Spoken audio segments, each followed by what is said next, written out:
But my doomsday scenario is either one of the two big publishers ceasing to publish comics. The instant that happens, by the way, it doesn't have to be both, either one. Either of the big two ceasing to publish physical comics means instant death of the comic book retail industry. No matter what, no matter who, because if one of them stops publishing, I might be able to survive without the 20%.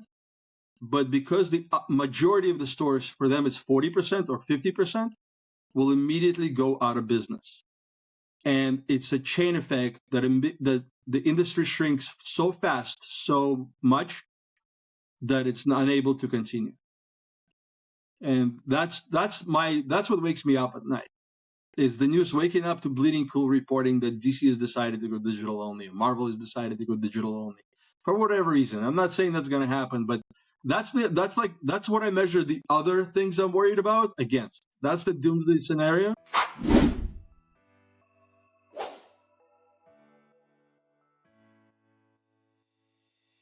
Hi, my name is Adam Freeman. This is Comic Industry Insiders.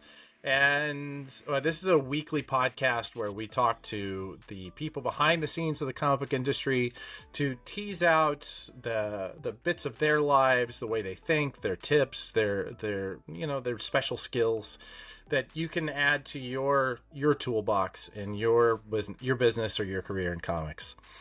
My guest this week is Ed Greenberg.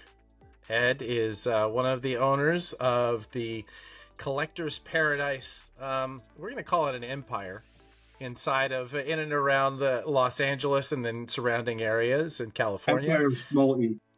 That's right. That's a little e empire. And I've known Ed, I don't know. I have no idea how many decades I've known Ed at this point. In fact, I think I know Ed Greenberg really. My relationship with Ed is a relationship that can only be found between two competitors that then find themselves working together and over and over and over again are in each other's orbits. It's been a wonderful relationship to cultivate, and getting to know Ed both through the research of this episode and just as a friend over the years. I think I'm looking forward to seeing how this goes and what we can tease out of him. Ed, what did you said earlier that we talked earlier when I was doing the sound check, I asked you what you had for breakfast and you said eggs, and it reminds me you actually live on a farm now. Is that right? It's true. Yeah, but COVID made me rethink our whole attitude in life. I was doing a little bit of gardening before, living in a house. It was a small yard. I was all littered with garden beds, and I was trying to grow a bunch of onions and carrots and stuff. And COVID has made us kind of rethink our life, and we wanted to simplify it. And so we bought a property in Ventura County and moved to 3/4 of an acre. Now we have chickens, ducks, and turkeys, gardens, a tree orchard with over 50 fruit trees. And just enjoy our life, Yeah, that's fantastic. What do you have like a overall? I'll tell you, one of my obsessions over COVID was researching the ideas of permaculture. Mm-hmm. Even though I live in a Brooklyn apartment with a 0 yard space, I don't know. I'm so fascinated by this, right? Yeah. Do you have kind of a philosophy for your farm? I don't know if this is for this podcast, but yeah, it's all permaculture. Permaculture is the reason behind it. We grow trees as a top canopy with stuff underneath. We use all the matter that goes to the chickens, and we have a compost operation. And we create our own compost, take it through all the stages, use it as fertilizer in the gardens, and grow food. And the leftovers of the food go to the chickens, and so on. The circle continues. It's a complete circle. That's spectacular. I mean, this podcast is basically defined by what I'm interested in. So, I mean, I could talk about this part all day. I think that's incredible. So you said you have chickens. Do you have any other livestock? Any other live animals? Ducks and turkeys right now, and seasonal animals too. And by seasonal, I mean they have a short and beautiful life, and they end up in my freezer. that type of stuff. You know? Sure, sure, Yeah. man. Like I Um, said, it's a full circle. If you're gonna raise livestock, you yeah, got to take responsibility for it, and you got to do everything. Everything involved. We started with little chicks, and end up, as food. We don't you end raise up pets. eating chicken, right? Yeah, yeah, yeah. We don't raise pets. I mean, I have dogs and a cat. Those are pets. Right, Um, right. Livestock is not pets. So we treat them with a lot of respect. We feed them the best possible food, because it all goes back to us. That makes complete sense, and that was part of why I was so fascinated. I'm the first generation of our family that wasn't raised on a farm.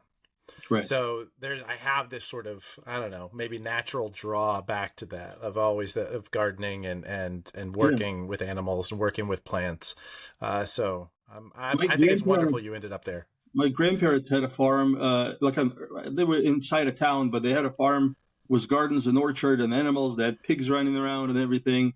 And Yeah, then I would stay a lot there, and I would spend time in the garden. And I loved it. And then my parents, when they were young, they moved into a more urban area, and so I was raised in an urban environment. But I would go and visit my grandparents, and that was my favorite time. And so this is something I've always wanted to do. And my dad looks at our place now and goes, "This is exactly what Grandpa did when he was young. When he was younger. I mean, they made a living selling food on the farmers market in Russia. that's So wonderful. it's going back to the basics in many many ways, even generational. So I'd love to get more into that, but do you guys do farmers markets? Do you have a surplus that you sell, or is this really for your We sell family? eggs locally to we sell eggs locally to our neighbors. Yeah, so we have a Okay, bunch of neighbors that come and pick up eggs. It's not to make money. I mean, it's not a business. God knows if I even make any money on it, I probably lose a little, but it keeps the feed cost down. The right. highest cost of running a farm is the feed cost for the animals, and if it pays for some of it, it's great.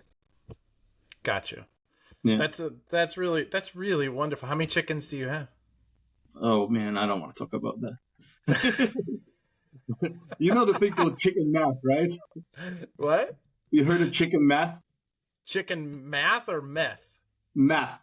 Chicken, Math. Okay. No, the I don't term know. called chicken math. Yeah, Okay. it's like the more you talk about it, the more chickens you're gonna have. So like you don't want to.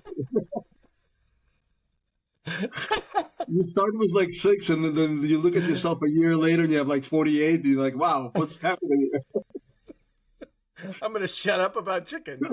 I gotta do Yeah. something. That is hysterically funny. So tell me, so you this was you grew up in Belarus, right? I Yeah, assume. And when did your parents moved into more urban area before you were born? yeah. So I grew up in those high-rise, tall buildings with tiny apartments. Yeah. 12 floors, no elevator, just walking up and down stairs. Typical Russian like micro housing developments that you see like in Russian propaganda and stuff, where everybody's got an Right. apartment that's tiny. Yeah, very very urban life. Like you lived in your like a yard comprised by these four giant buildings, and everybody kind of knew each other, type of thing. Yeah, Right. very Right. Soviet, like the way you think it would be. I mean, I don't know. As I've grown up, I've always wondered how much of the Soviet, story that we were getting was true. I mean, is it all standing in line for toilet paper No, and no? Okay, that's not real. that's not real. Okay, Yeah, the life was very different. All your necessities and everything was supplied. You didn't have a lot of choice. You'd go to the store and you'd buy milk. You didn't have 40 different types of milk and soy milk and this milk and that milk. You had milk. right, You didn't have right, 2% and 3% and 4% and whole milk and all that stuff. You had milk. You bought milk. You bought bread. You had white bread and dark bread. Like you bought chicken. You bought chicken. You weren't looking at farm raised, this raised. right, Nobody had these kind of like. The society here is complicated. We complicate our own lives by creating all these options that we feel we need. In Russia, it was simple, but it was okay. I mean, at the time, I didn't worry about it. right. Yeah. So what brings you out of Russia to the U.S.? What paint that Well, picture?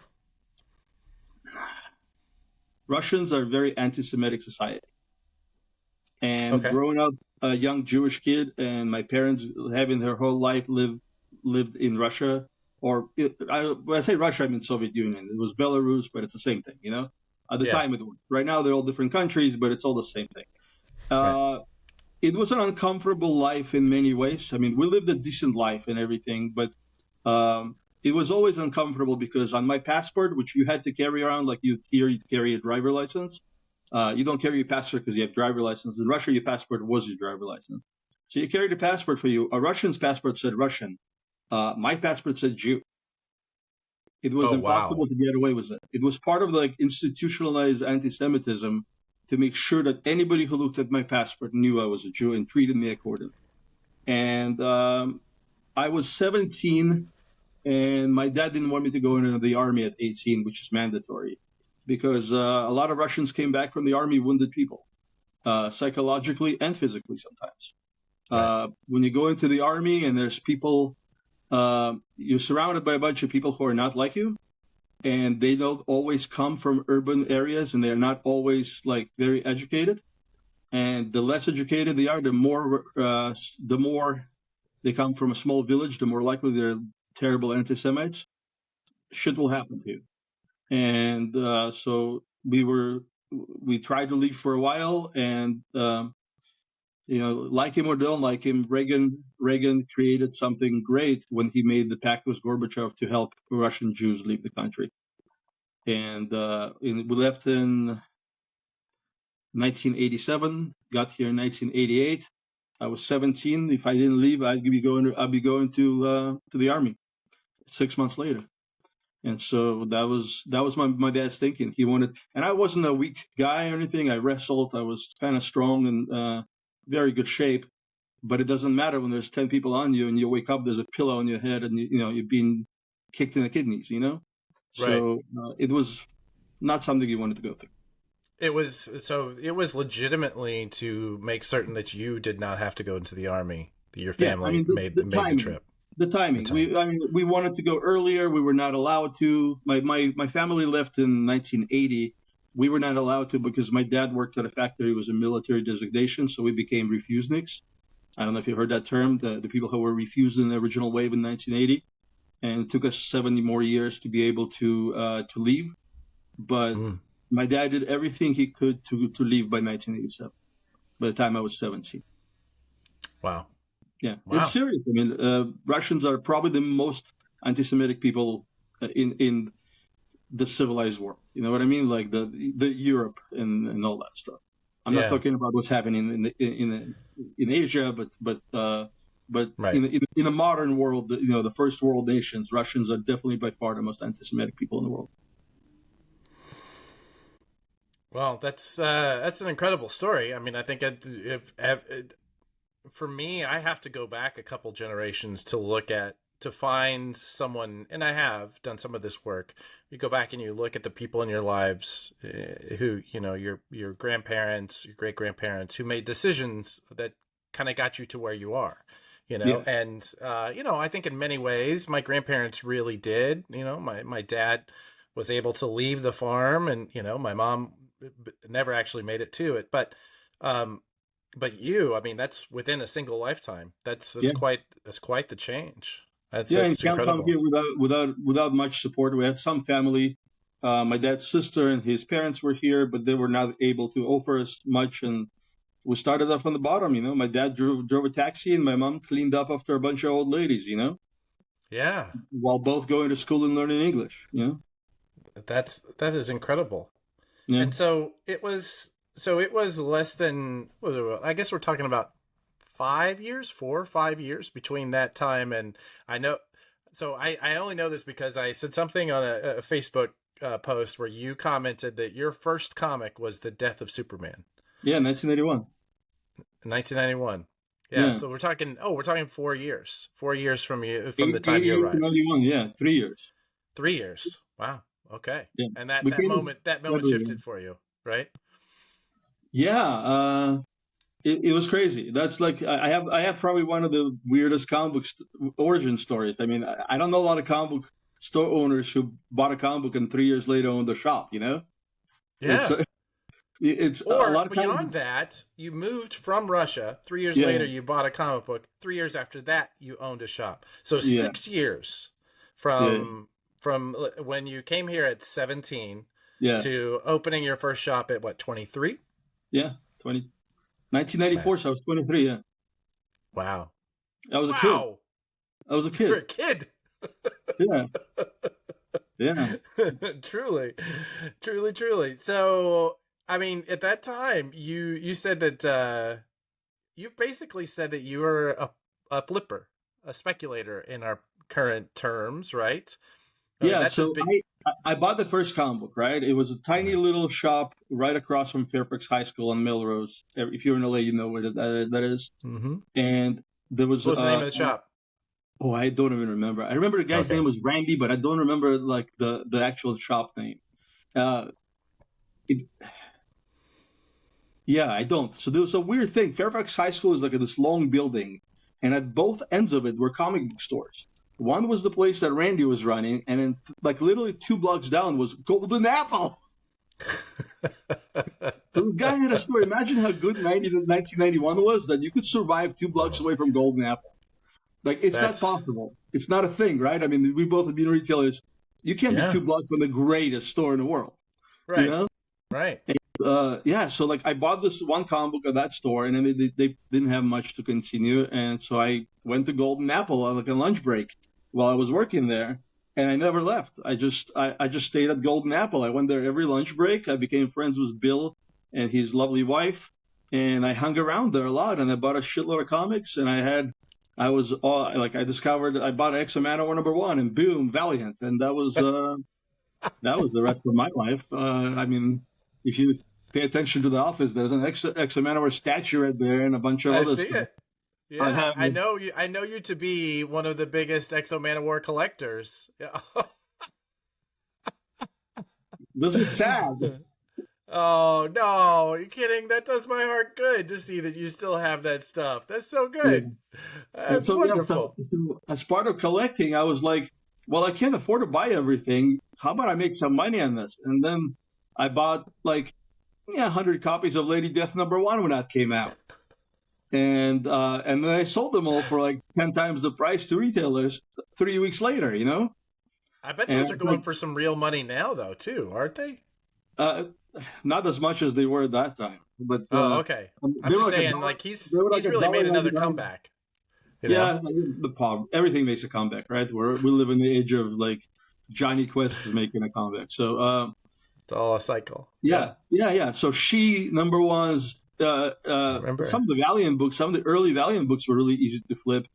And I spent the next couple of years making like a small business where I had like several short boxes of stuff that I was, having in the car and taking it to stores, and they would buy them from me. So I became like a second market supplier to a bunch of stores in LA area. Yeah. And that's how I ended up opening my store, because I went to one of my customers' stores, and he said, "Hey, I don't want to do this anymore." And I said, "Well, I do." Boom. And that was 1994, September 1994. Ooh, yeah. 2 days later, it took 2 days for me to try to convince my dad, and he said, "No way, this is not a real business." Sorry. Oh, that's your brand new phone. Yeah. My dad said no, and then I talked to my girlfriend, and she said, "Well, my dad's doing nothing. You should talk to him."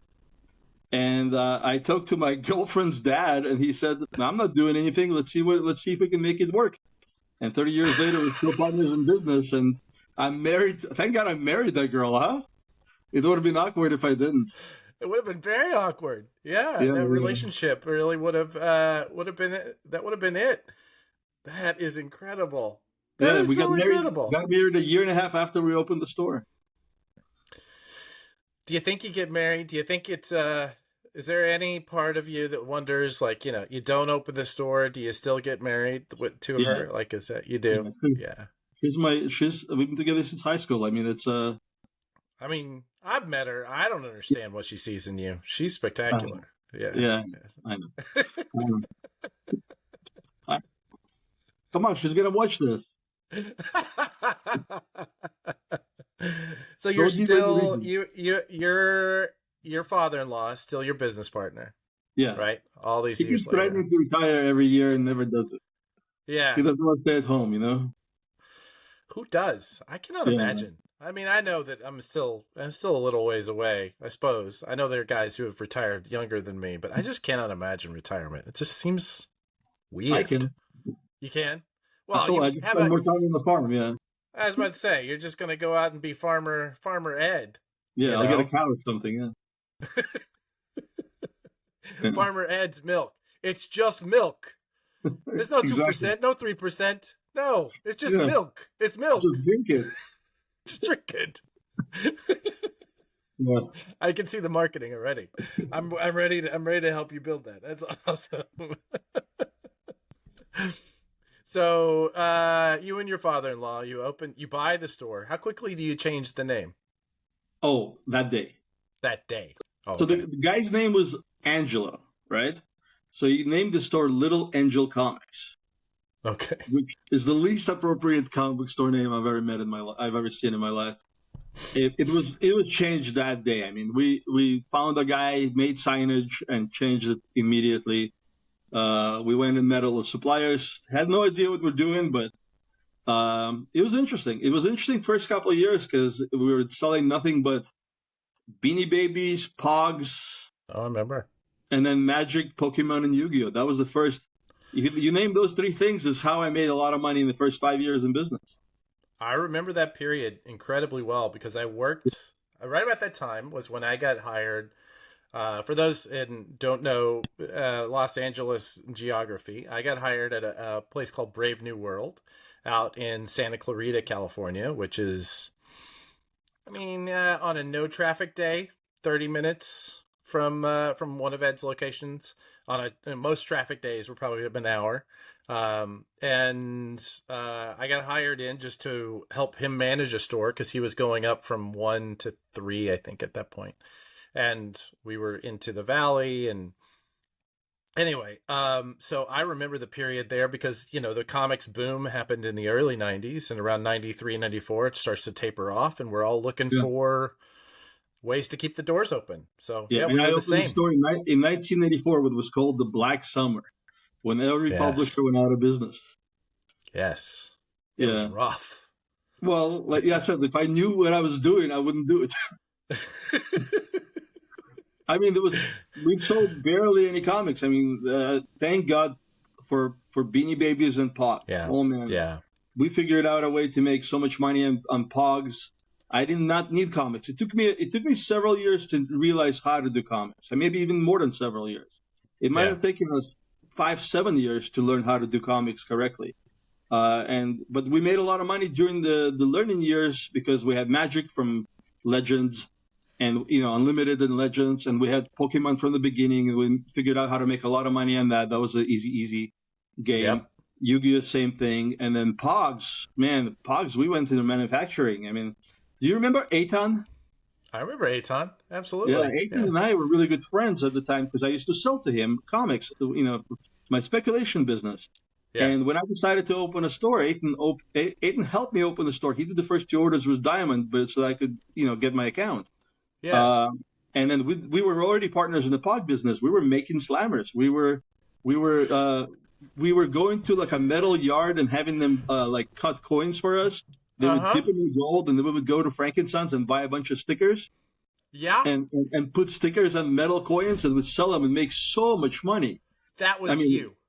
That yeah, was you. Because I have had this story of people who were talking, basically just talking shit about these guys who were quote unquote manufacturing Pogs. yeah. And what manufacturing is, I sit and watch them put stickers on these slammers and then sell them for $5 Yeah, or whatever it was, Uh, Nathan bought a BMW. It was Slammer's money. Now he sells cars in Texas. yeah. He sells cars in Texas? Yeah, he's got like car lots. Oh, that does not surprise me at all. I Yeah, remember yeah, Aton. I haven't yeah, thought about him in a long minute. It's been a yeah, minute.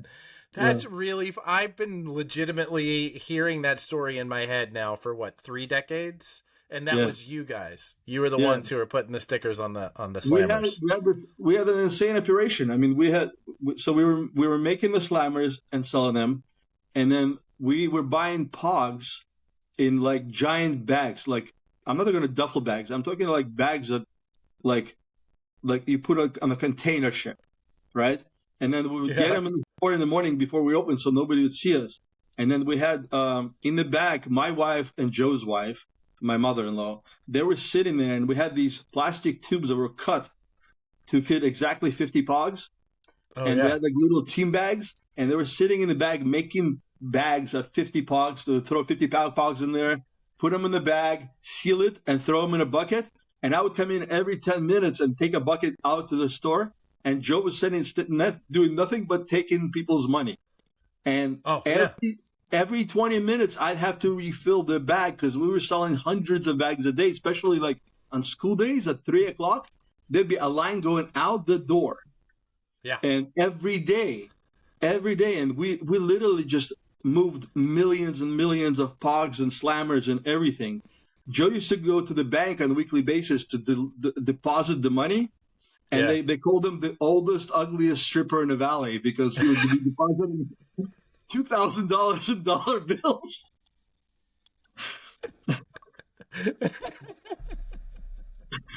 I remember. I mean, I just worked at a shop during that period, but I remember getting a bonus, a sales bonus. Was the only one we ever got because of Pogs. It was insane. It was such a tulip craze, right? It just was. It was nuts. Insane. Yeah, but like that was insane. The Beanie Babies were insane. Oh yeah. And then we made the most money I think we ever made. We pre-sold on AOL.com. I mean, this will date me. On AOL.com in the news groups, right? Yeah. We pre-sold a full UPS truck of Maguire and Sosa bears. Do you remember the bears craze that was made? Like when Beanie Babies became hot, and the company made Maguire and Sosa bears because they were both going for that record. Yeah. They were purple bears, and we took pre-orders, and people sent us checks. There was no credit cards at the time. People sent us checks, and then I had to go to like South Bay. I had to rent a U-Haul truck, a full-size one, and pick up all these boxes that we bought. And we literally put them in the back and then shipped them all out to customers all over U.S. It was the most money I've ever seen in my life at the time. It was insane. We sold a truck of Beanie Babies.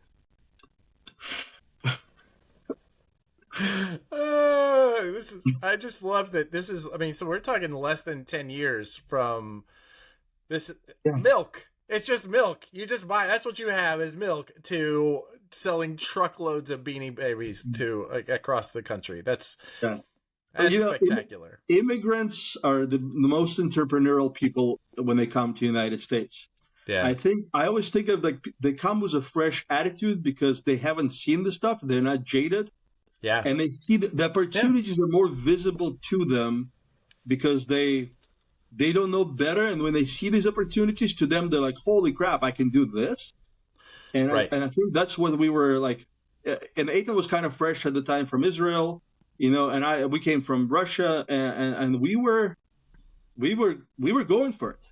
We were going for it. I mean, it was a different time, and also we didn't have to compete with Amazon. We didn't have to compete with Target and everybody else get into the game like they did. Like at the tail end of Yu-Gi-Oh, Targets and Walmarts and everybody got into that, and that was over because they just took over. Yeah. And that was kind of the last of those hot crazes that we made a lot of money on, because after that they were very quick to pick up on things. But until that time, until the big stores got into the game, we just keep making a bunch of money all the time. Like we would go from one craze to another and drop the crazes. Right.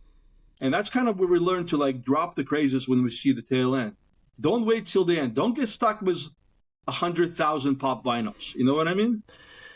Right, exactly. And so I got out of pop vinyls like a year ago. Really? So you don't carry them at all anymore? Pretty much. There might be one or two in the store that's still there, but we don't carry them because I see the craze ending and I don't want to be stuck with them. I'd rather not. I'm okay not making something. I'd rather move on to whatever is the next popular thing and always look at the trends and always watch the trends, So how do you identify what is that next trend? Is it just the people coming to you? Are you where do you look around for this? Social media. I look at Yeah. what customers. I look at what the younger customers are into.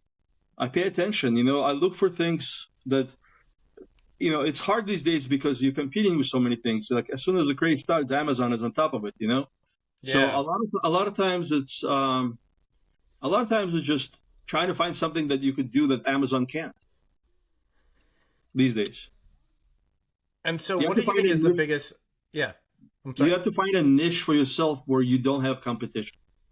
That's Right. the only way to make in our industry. I think to make you know good amount of money on something instead of just nickel and diming. Your whole day at $2 a comic book is to look for niches where you can succeed.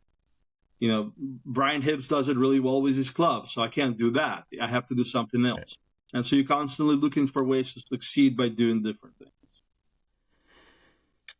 Well, so let's talk about that for a minute because you have I would say that if there's one way you've differentiated yourself from the many stores, I mean the LA, the Valley, even Santa Clarita Valley now, there are multiple stores in any given population, any given neighborhood, there are multiple stores. It is a wealth of comic shops in that area. Sure.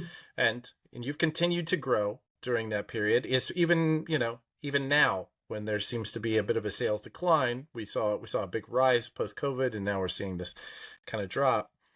Yeah. How would but one of the ways you've distinguished yourself, I would say, from the outside looking in, is that you've really become the place with events, right? You really do focus on having creators in the shop. And that goes back to Golden Apple. Uh, Right. when I started collecting comics, I started spending all my lunches at Golden Apple. And Bill was the number one person in the world. He might have invented this whole idea of like having creators constantly at the stores. I would walk Yeah. in the store and Frank Miller would be there like signing books for no reason, like not even a signing necessarily, but just he was there because he knew to hang out at Golden Apple. Yeah. And they also did 1 billion signings every weekend. If not one, it'd be 2 signings. And I stood in line every one of them. And I saw the excitement it brought to the customers. They wanted to go to that store. They want that idea of a destination store. I think Bill pioneered that before anybody else. If you remember the image signings at the time when image creators started, they were nuts. I stood in line at every one of them. I still bring it up to Silvestri and a bunch of the other image creators. I'm like, hey, I stood in line for 3 hours to get your signature. You owe me. It doesn't work, but you know. Uh, but I did. I did. I took my girlfriend and her little brother, and we'd stand outside in the line at Golden Apple for all these events on the weekends. And that's where, like, to me, that's always been so impressive. And both like, hey, it's a good way to make money, but also like you have to be different. And in LA, you have to be different because there's so many stores. I mean, within 2-3 mile circle of any store, there's another store. And so Yeah. you have to be different. So I've cultivated over the years the idea that, hey, this is part of how we do business. We bring the creators and we bring them to the fans, and that interaction is why they come to my store, because the product is the same product everybody else sells. So Right. you have to create that attitude. You have to create that this is a gathering place. This is a place where people come, and they come between those events, but they will come for events. I have people who only come for events, and that's fine. And that's why we Because do you have so so many. many. It's true. It's true. Yeah. We have subscription customers that literally just pick up their books at signings, because why not? They can. But yeah, it's always and it's led to me cultivating the friendships with the creator industry in LA, and Yeah. beyond that. And it wasn't difficult because these are amazing people. The comic book Well, creators are amazing, and some of them spend years helping me out, and now I can help them out. Uh, guys like Tony Flees, a dear friend of mine, did free comic book days, went to schools with me, and did classes for kids for no yeah. compensation. I mean, I got him breakfast or something, and that was it. And he did it for years before he got popular, and now being able to help him sell crazy amount of stray dogs and and bring him out to the Comics Pro meeting, and help everybody else get to know this guy has been a pleasure. It's been very rewarding Yeah. because he's a dear friend, and the better he does, the better we all do. And so, Amen. and that's how I've treated it. I don't treat creators like a money machine. I don't treat them like, hey, this is like, I just want to do this one signing and make as much money on Mark Waid as possible. Right. I have a relationship with Mark. It's the same with everybody. I have, it's a give and take. It truly is, and I think it's been obvious to watch that you've developed these relationships with these young creators that obviously are some of them at the very beginnings of their careers. You're hyping and promoting these events with creators that people probably have not yet met, and you have. I've seen several times. I think Tony you're right, is a prime example of somebody who's gone from getting his start, and I think I met him in that scene, to where he is now, washing your windows for an event, as I remember. That's It is a good sport. it truly is. But yeah, I think that's obvious. It's obvious that you have a strategy there and that it is good business, but it's also obvious that you're treating these people like people and that you're developing that. Yeah, it's strategy is a very business-like term to describe this. A lot of it is friendships, and when the people are friends, they help each other. That's all it is. I've done.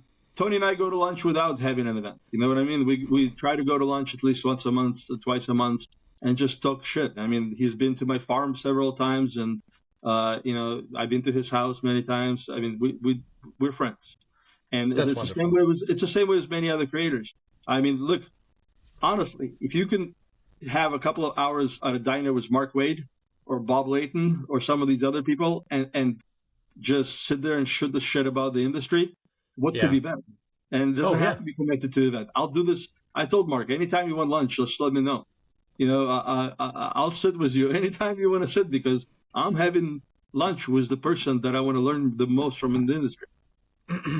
Absolutely. I can absolutely see that. And I've also seen you develop those relationships on the fan side as well. I worked at with Valiant Entertainment when we relaunched in 2012. You, from the very beginning, were involved, obviously, because you were such a fan of Valiant and let's say obsessive Exo Manowar fan. Let's say that. Yeah. Like, can we honestly say? Oh yeah. I mean, before Valiant, before Dinesh even started Valiant, I mean, I owned several hundred Exo Manowar pages. I mean, I owned a bunch of covers. This has nothing to do with a specific version of Valiant. It's a love for the company and especially one character. Yeah. Well, and it was, I mean, and there was this network of those of you that were fans before, well, that Dinesh was a part of before he ended up being part of that purchase, and then we all worked together during that period. But but this was an incredibly tight knit group that you were integral to, like even before you had anything to sell them, which I always found to be wonderful, right? This idea of this close knit group of fans that you're just fans and you love talking about Valiant, even when they're going through a decade without any new books, And that's why they trusted me when there was product to sell, because I was not somebody who came to that group, made an account to sell them stuff. I was one of them. Right. They've known me as long as they've known each other. I mean, God, I met Dinesh in 2005 when he came to my apartment to buy a piece of art. Yeah. He was a kid. It's before any of the fame and everything. So they trusted me implicitly because they knew that I wouldn't mess them up, because this is somebody they've known for years. And we were able to do a lot of stuff, but also the stuff we offered them was not just, hey, buy Valiant comics through us instead of your local store. The stuff we offered, like, hey, we're going to offer you this really cool value-add package. And if you choose to spend the money on something that cool, buy it from us. If not, just go to your store and support the product, Right. And you did do both. Even though there were times where we had to debate, how much do we give Ed? because we also want them to go to their local comic shop, Oh, you yeah. know, and so it was a balance that we Yeah. were trying to And walk. that's why we offered like pricier, more collector items, so that people who just want to read the books wouldn't be interested in those. You know, it would be like Yeah, it yeah. it'd be like a collector club thing. You know. So let's go backwards just a little bit, and then I definitely want to come forwards to some of the growth. But let's go backwards to when you first started. You said you know one of the things that immigrants do well is they see opportunities for what they are, and they're not jaded by the culture around them. I'm sure that there's also there's got to be some drawbacks to that of not knowing the culture around you. Yeah. I'm I didn't grow up with Star Trek, and I didn't grow up with Star Wars, GI Joe, Transformers, or any of that. I came into the United States in 1988. I had a very weird attitude. My favorite show to this day is Star Trek, because Next Generation was the biggest craze in 1988. And so I'm a Trekkie, and I've watched every show, you know? And so in my head, all these things are all backwards. So there was none of that culture made it through to you in None, Russia. zero, None, nothing went behind the curtain. Are you kidding me? I just assume Nothing. this is crazy. I would Yeah. assume there'd be some sort of underground network of VHS Later, tapes or I mean, something. later when it was internet and everything, I'm sure later it all developed. But this is Yeah, pre-internet, 1988. I mean, I know. Yeah, I listened to some American music, and it was because it was like tapes that were copied from one person to another. I got to, right. and I got to listen to Wasp, and I became a heavy metal head, and I had grow out my hair and everything because I listened to. I can curse here, right? Go, please. Yeah. Fuck You Like a Beast. The first that Wasp album was crazy. I mean, that was. I listened to that. I was like, "That's music. That was awesome," you know. And I grew out my hair, and I did all that stuff. But other than that, yeah, anytime we wanted to see American movies, it had to be bootlegs. You know, Yeah. there's no official culture that seeped in. It was all like stuff brought in through bootleg means, and so Right. like no comics were not around. I never heard of GI Joe, Transformers, or even Star Wars, which is like impossible to think now that Star Wars would somehow not get through, right? It's so ubiquitous, you know. Yeah. That It is so ubiquitous, but also thinking about I mean, during that period, there weren't any new Star Wars movies. Like yeah, Return of the Jedi had already been out, yeah, and and VHS was just the movies themselves. You could go and rent them, but they weren't. It wasn't. It was just part of it. It was a cultural norm for us. But it wasn't hot, right? right, Until it would be the re-releases. That is remarkable. Yeah, I hadn't actually thought about that. Well, yeah, what I was leading to was when you're a retailer, let's just say it, like when you're a retailer with competitors around you, or I don't really buy the idea of most retailers actually competing with each other, unless maybe they're, on the either side of the high school. For the most part, I feel like, retailers kind of create their own markets, and sure. the fans that come there generally are fans of the store first and comics second, right? That generally seems to be how it Yeah, goes. yeah, yeah. And the more you develop a store that's unique, the more that applies, you know.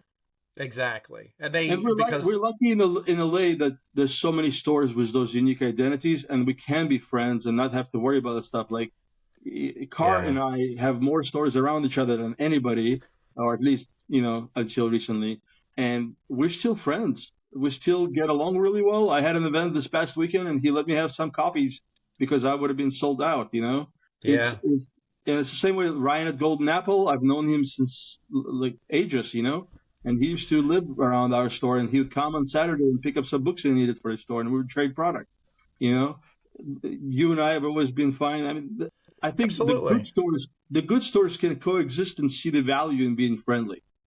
The bad Absolutely. ones are the ones that are always bad mouthing everybody else, but we ignore them because they really don't add to the picture. Yeah. Well, I agree with all of that, but I am leading myself to a place where I'm going to say almost contradict that. Not really, but I do remember there was a couple. You hear about other stores, right? You hear Sure. about people's experiences in other stores, and one of the ones that stuck with me when they were talking about your stores, and I think you specifically, was they were like, I don't know. don't like buying comics there. I feel like I'm buying from a rug merchant. He just he has to make the sale. Like the minute you walk in the door, he's gonna make a sale, and I just don't, you know. That And I'm was Andy. wondering, That was mostly Andy. That was I mostly bet Andy. that was Andy Legal. Yeah, man, that boy is he's a hard seller, ain't he? Yeah. Yeah, when Andy moved on and I had to take over Pasadena store, I had like so many customers going in. I go like that Andy. He made me buy so much stuff. I felt unable to say no to him. This is Andy Legal, who worked with me. I worked at Ed's store, and obviously was a personality. And we ended up hiring Andy. Well, he ended up moving from your store to, I think, work for Boom. And then at Valiant, we ended up hiring Andy to. Let's just say it. Philip stole him from me. Let's say it. I'm sure he's gonna watch this, so he needs to know that. Listen, I think Boom. The real reason Boom is in LA is because there's so many comic shops that they can pull from. I went to go work for Philip out of a comic shop. Like that's how I started in publishing. Was that? And Militano was closed, so they had to steal from me. You know. That's right. That's exactly. Because for years, Boom was like Meltdown everybody, right? Matt Gagnon and everybody else. And then when that closed, all of a sudden it was all Collector's Paradise employees. At one time, there was like 4 people working at Boom from Collector's Paradise. Yeah. Well, I do want to talk about. Actually, this does dovetail, right? So it's about sales philosophies and about how you train your staff and how you find your staff. Yeah. Because so much of comics publishing and even distribution does rely on comic book stores. I hate to say it, to be feeder markets, right? Sure. For staffing, because it's just easier. People who are passionate about comics are most likely to get a job in a comic shop, and you want someone who's passionate in order to sell your books, right? Or work in your conventions and that sort of thing. Oh, by the way, I did miss the part that Andy later and actually still owns Brave New World, which he bought from two owners between me owning it and him owning it, but still. That store has had more owners than any store I've seen around this area. So 1, 2, I was the second, me and my wife, and then she owned it specifically. So we'll call that 3. And then Mike. And Andy. Yeah, and then Mike and then Andy. So it's 5. 5. Yeah. 5 layers. He shouted. Oh, not counting Wade, who opened it. Wade and his brother, his father Bud. Yeah. Sorry. And he closed that storefront, right? I did. I've heard that. Yeah, he is. He's moved to being a kind of itinerant and selling online and doing doing like pop-ups and that sort of thing. Yeah, right. It's end of an era. End of an era. Yeah. Listen, I get it. It's a tough town to have a shop in. I mean, it really is. I think it might be the toughest. Yeah. Although and it's not just a lot of shops, but so many freaking good ones. I stopped applying for the Eisner Award because there was already 2 Eisner Award winners around you being one of them in the car next to me. I'm like, I don't want to be known as the 3rd Eisner Award winner, even if I win it, you know? So I stopped sending in the videos, even though... yeah.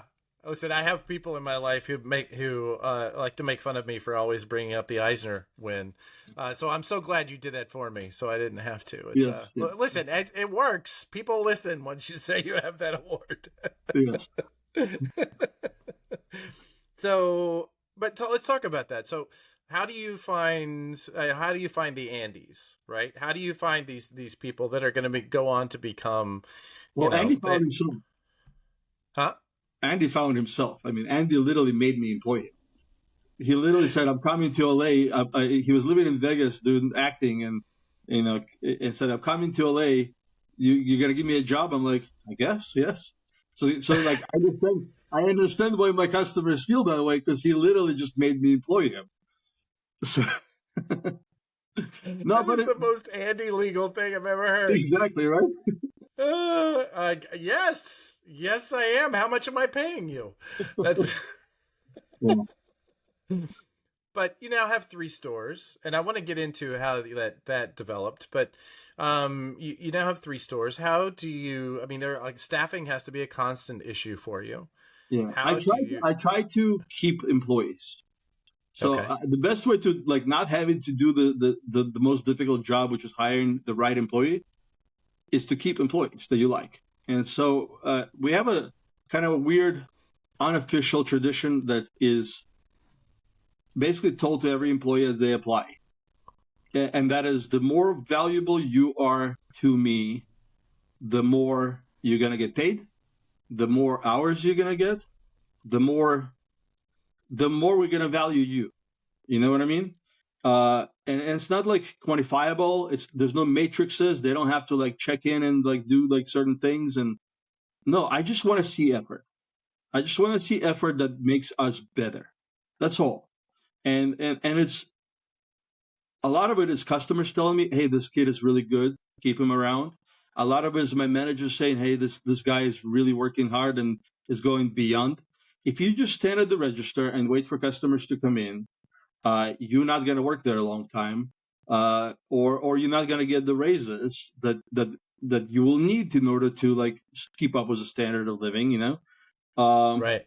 And I don't pay my employees minimum wage. They all get paid at least slightly higher than minimum wage, you know. So I have to keep the best people around, and I usually try to incentivize them. Hey, you do your best work for me, and I'll try to do my best to, you know, within my ability to do this. And that's how we do it. And we have employees that have been with us for a long time until publishers hire them away, you know. That's usually happens, you know. Yeah. So hey, who do you have right now? Who's available? Who's can I hire Look, away? they literally shop at my store so they can scout my employees. Morgan literally stole Kevin from me by literally being a customer in the store and then just stealing him. You know? Yeah. I literally had to tell you, you're not allowed to steal any more employees. You know, like let me have them. You know. But I also understand that this is a job for a young person. This is a job that somebody does starting out, and keeping them there is not great for them. If they have ambitions and they want to move on, I support them 100%. And I start over. I do a bunch of interviews and I hire more employees because I want them to succeed. That's why I hire them, right? If I hire them, that means I like them. And if I like them, I want them to succeed. So I know as a comic book store, small business, we're limited. Our payroll numbers have to be tight as part of our fixed expenses. Sure. And so if they have ambition and they have opportunities, I will advise them on those opportunities. I will tell them, hey, do this, don't do that. I don't tell them, hey, don't do either, stay here. It's not really a good thing. I don't want to keep a kid here working for $18, $19 an hour if he could be making more and maybe doing something he wants to do more. If he wants to be working for a publisher or create content or whatever, you have to support that. And that's how you keep them for life. They have friends for life, and they'll come in on certain event days and help you out and work a day or two, that type of thing. We have employees that have moved on that still come back and work once in a while because they love doing it, they miss it, and we have an environment that's completely, I want to say, outside stress free. I've never thrown a stapler at my employee, like Ali's previous bosses had at her. I have never screamed. I have to say, this is like an honest thing, and this is not tooting my horn. I have never raised a voice on my employee. Never raised a voice toward an employee. No, it's not worth it. It's not worth it. You're not going to make him a better fan of yours when you do that. You're not going to prove a point. I've never punished an employee. I mean, we've had employees who got fired for doing stuff that was beyond acceptable. Yeah. But we never punish an employee. Any mistake they make is basically, hey, lesson learned, right? Don't do it again. And they're like, and we have employees, hey, Ed, I'll pay you back. I'll take care of this. I'm like, I've never asked them to do this. To me, a lesson is more important than losing money. Losing money is such a short-term thing. Losing a good employee is much harder to replace. The cost of hiring an employee is so high, in both emotional and monetary value. So you teach. Well, beyond that, them, I think. Yeah. Yeah. Please. Yeah, you teach them. You teach. Like I think it was, so. Before I did this, I taught at Fairfax High School. Like that's my comic book origin story, right? And I always try to be a teacher. So even with the employees, you're a teacher. And the more you teach them, the better they are, and the better they are, the easier the job gets, and the more they want to keep it. Yep. Yeah. Well, and beyond all of that, beyond the growth of your business, which is absolutely valuable, I was having this conversation with someone recently about the ecosystem of comics, right? Yeah. Publishers bring one thing, distributors bring another thing, investors in those kinds of companies bring something. What do retailers bring, right? Because especially in this day and age where there are lots of outlets for buying and selling comics, what is that comics retailers bring that is unique to that experience? And it's two things. It's the experience, right? It's walking in, and that's almost like a micro dose of walking into a comic book convention, right? Mm-hmm. That excitement of being surrounded by this thing that you love, and you're reminded that somebody else loves it. And it's the staff. It's the hand sellers. Yeah. It's the people who are interacting with you and making this a relationship rather than just a transaction. And I don't know that we've really valued them enough personally. I've actually been trying to, and I'll put you to this too, and I'll give this to the audience. I want a name for those people that is equivalent to Starbucks calling their hand sellers baristas. I think if we can find that name and we can begin to acknowledge these people who are great, like there's a reason that publishers go in and find them. There's a reason that you can build a career out of just getting a part-time job at a comic book shop. And it's because of this. It's because of how valuable that is. So I have to commend you on finding these people and raising them up, because so many of them have come out of your store. Yeah. Yeah. It's like right now, if you look at how many of my employees are different publishers, it's a lot. It's a lot, especially at local level. I mean, it's and again, I have a selfish reason too, because now I have a contact at a publisher that makes things easier. Not necessarily special treatment, but sometimes you want to get a message through, and it's easier to do that when you have somebody who's an advocate of yours. Exactly. Yeah, I'm not sure that we. You would have gotten our attention just because you're Ed, but had Andy there going, listen, Ed needs something. So, well, that's great. There's actually, I want to go backwards a little bit, just a moment, and then we can again. Don't want to lose the opportunity to talk about how you went from 1 to 3 locations. And is that a record inside of the LA area? Is there any other chains of more than 3? No, and then we have 3. Yeah, our 2019 was the year we opened the third store. Okay. Open, kinda, Yeah. We don't open stores. People don't know this whole story, but we don't open comic book stores. We're gonna come back to that because you've just followed the same formula for all 3 locations. Yeah. But we've just gone through a period where that comics has gone through cyclically, probably, I don't know, several times. And I was part of one of those phases of people coming in and speculating. You were another. You came in during a period when people were buying comics and selling them back to shops. We just went through a period where that was a very big thing, and it actually even kind of institutionalized with things like Key Collector and Shortbox and those kinds of places. How do you think about that relationship now when you deal with speculators or flippers or however you want to refer to them? How do you think about those guys now, coming from the background that you have?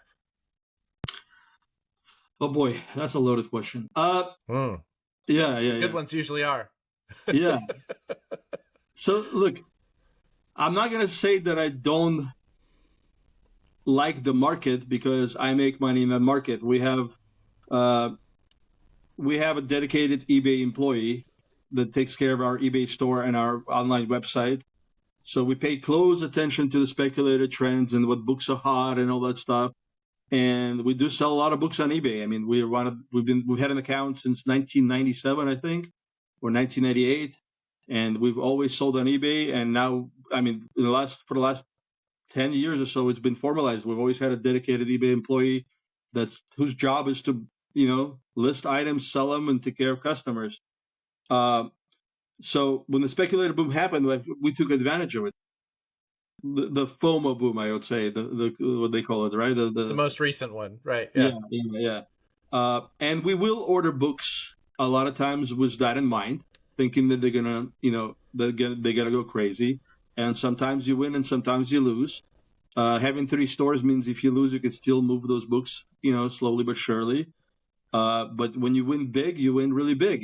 There's and it happens when they come in the store. They don't realize that I'm following the trends, meaning I am in all the speculator boards on Facebook.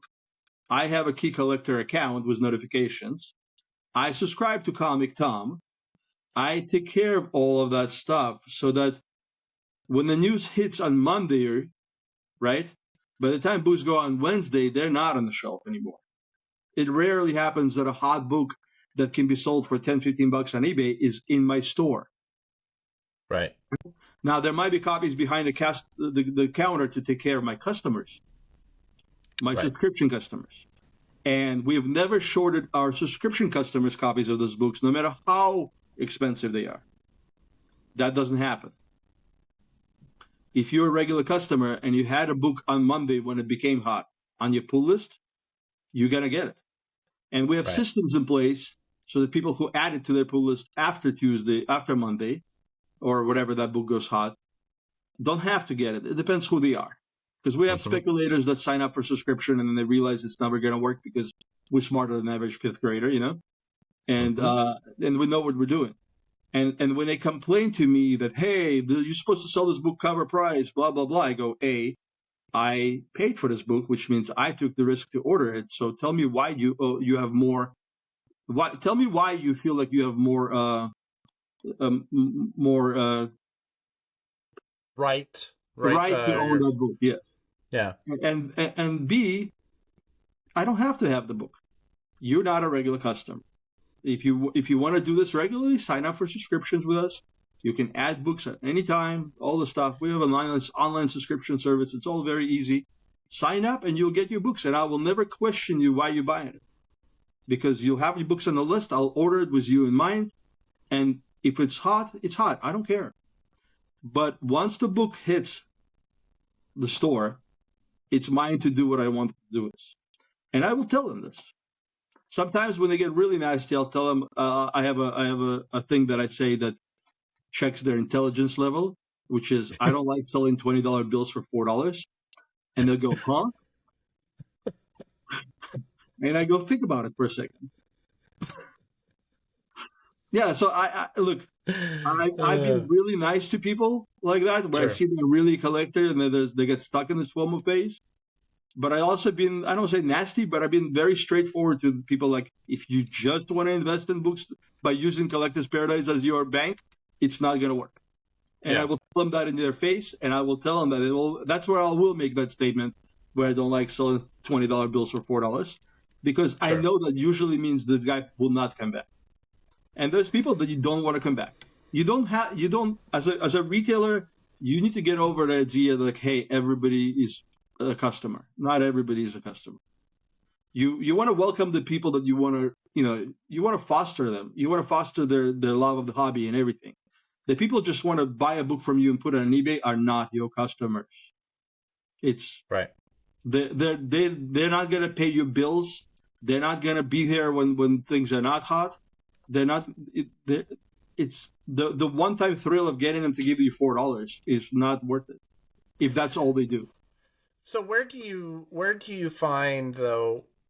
I mean, I assume that I begin to identify those that are just into, buy $20 bills for $4. It's so I assume easy, at some point.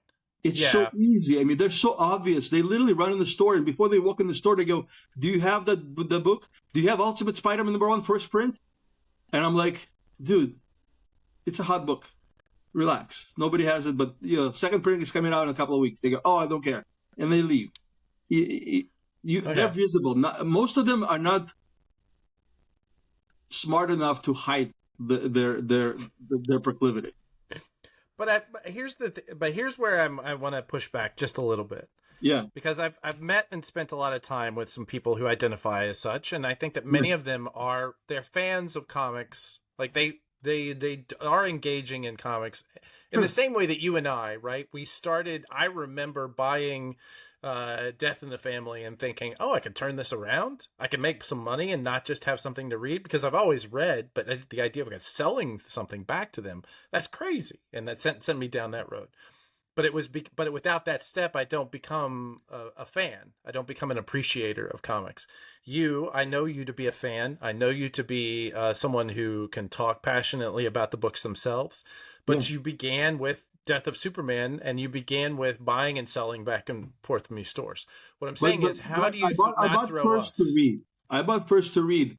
The flipper thing came later when I decided how do I make how do I make money to spend more money on comics? That was later. And I think the big difference between you, me, and the people now is eBay and social media. And so they're not buying books that they hope will become $20 books. They're buying $20 books for $4, meaning they're trying to go and buy that.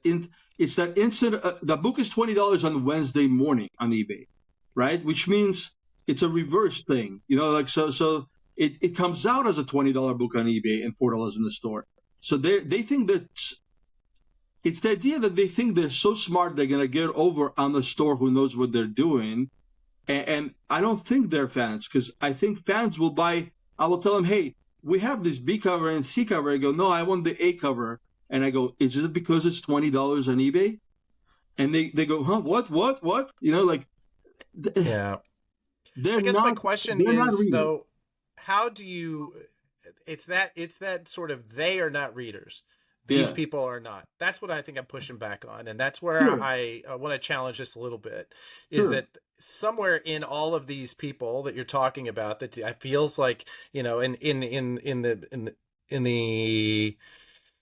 the attempt to try and understand them as a group and how to deal with them as a group, I'm concerned about them not being treated as individuals. And so therefore you lose the Eds and Adams in that group, because you and I were in that group at one point. Now, granted, it was a different time, and we didn't have that immediate feedback, and then we weren't telling things that day. Like, we had to wait a little while. But I still believe, having spent time with these guys that I do identify as such, and having having had the experience that I do, that do we not lose them as fans by isolating them out and saying, look, I see that you're one of those guys. Get out, not get out, but just like giving them the hand. Yeah, look, every one of those people is offered subscription. Every one of those people is talked to you. We offer them to get them another book. I gotta plug my phone, and I want to make sure that's quite all right. Every one of those people is offered reading options when they come in looking for that book, and if they take them, I take them more seriously. I'm not. I'm not a rude guy. You know me. I'm friendly. We don't just kind of throw them out of the store. We definitely talk to them. We give them options. We tell them, hey, would you like to pre-order a second print? If they read it and they want Ultimate Spider-Man #1 a week after it came out and became, a $20, $30 book or whatever it is, I will not. I still have reserved the right to go and sell it myself on eBay, but I also want to keep them in case they want to become a reader, because I see the value in them picking up that book, because they'll get number 2, number 3, 4, and long term I can make money. And sometimes if I see that they're passionate, I will offer them, hey, you know what? I might have a copy in my other store. Let me see if I can bring it in for you. And I won't charge them that much. I'll charge them regular cover price because I see the value as a reader. But they have to show interest. I'm not going to do it automatically. Because if I tell them, hey, the second printing is coming out in 2 weeks, would you like to pre-order a copy? We'll hold it for you. We'll even text you when it comes in. And they say, no, I want first printing. They're not trying to read the book. They want first printing. And that their answers, we talk to them, and their answers reveal themselves. I got you. Okay. And that's fair. And that's the only way to do it, because it's the only way this works, Yeah. Yeah. I get that. Yeah. All right. So let's go back. I've promised to do this pen twice now.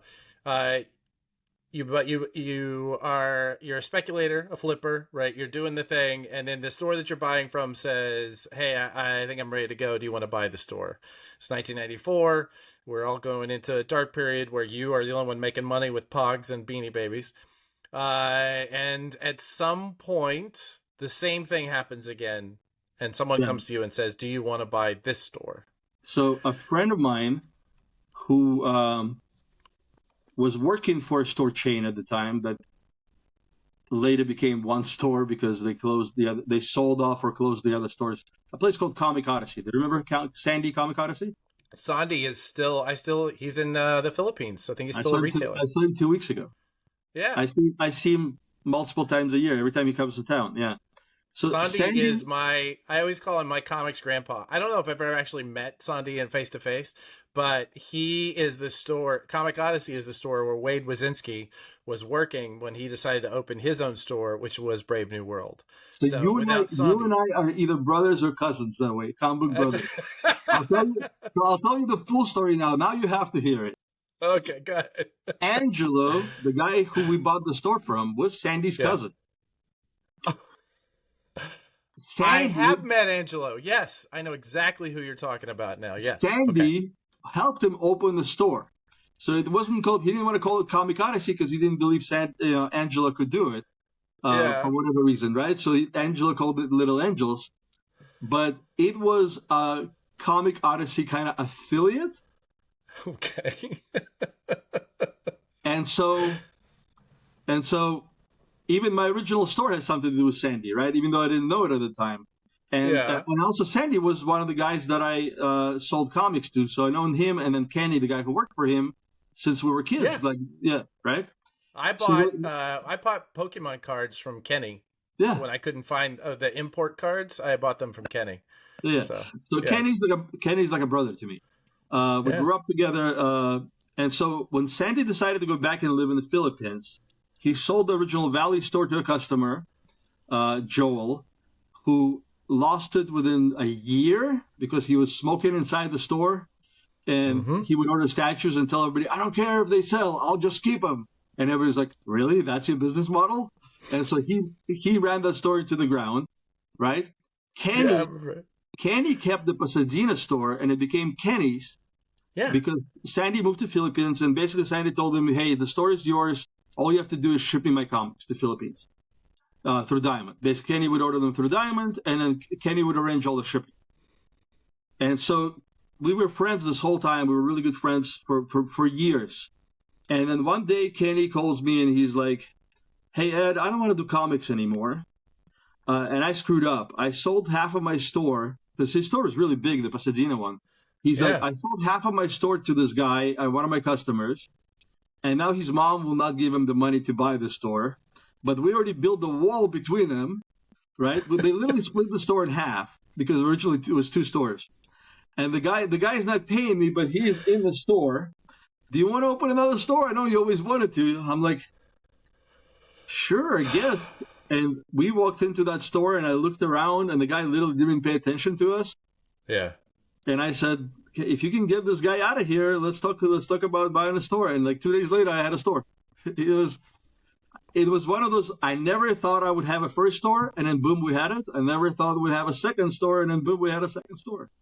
And again, it was with the same people. It was Sandy and Kenny. And Kenny, yeah, that's crazy. I did not know that. My whole life revolves with him, and Kenny's a good friend, and Sandy, and Kenny's now, you know what he does for a living, right? He's got like 8 stores called Chalice Collectibles. They're all over LA area. They're in every big mall. You go to any big mall and look for a place called Chalice Collectibles. They're pop vinyl stores. amazing. That does not surprise me at all. Yeah, yeah, That does not surprise me at all. He was always ahead of the card. Like I said, I bought Pokemon cards from yeah, him yeah. when I couldn't get them from anybody else. Yeah, so You like know? when he sold, when we took over the comic book side, right? He renamed Yeah. his store from Comic Odyssey to Core TCG, and then he got booted out of his spot because he had kids sitting there and playing the whole day, and the other tenants complained, so they booted him, and he moved 2 blocks down, and Core TCG is still there now, and then Kenny started his Pog business, and that was just selling Pogs like online and at shows, and eventually opened the first Chalice store right here in Topanga Mall. And then it became like 7 or 8 stores all over LA area, and he already left the Core TCG behind him, and it's now like I don't know how he does it, you know. And Sandy comes to LA twice a year and helps him pack Pogs pops that he keeps selling everywhere. That's hysterical. Yeah. Yeah. I literally saw Sandy 2 weeks ago. He came over. We decided not to do Magic anymore finally after 30 years.